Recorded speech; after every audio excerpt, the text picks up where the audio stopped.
The preferred method of writing Python on our computers is to install Python on your personal computer, install Visual Studio Code, and write and run your programs through your system.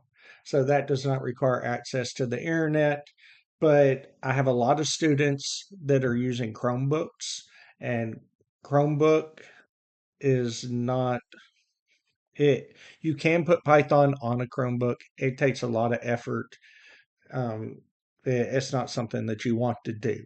So for my students that have Chromebooks, or maybe you have a Mac, or maybe your computer belongs to your employer and they don't let you install stuff on your system, we do have another option. I opened up the browser and I Googled Python online, and you can see the first thing that comes up is online Python. So if I click this, you can see on the left side, I have Python.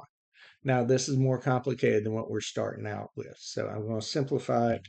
I'll just say print hello. So this is the most bare bones Python program you can write. And I come over here and I click run and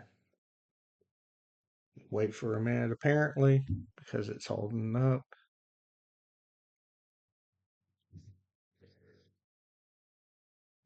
It finally says hello, which we have the word print. We assume it's going to print hello.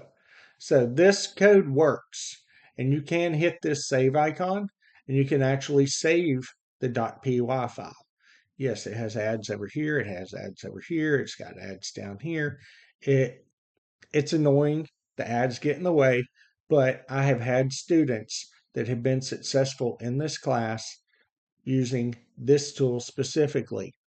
So if you don't want to install Python on your computer, or if Python is not compatible with your system, online-python.com is your friend. Write your code on the left, hit run, and it will run over here. And you can save your files if you have to by hitting the disk icon.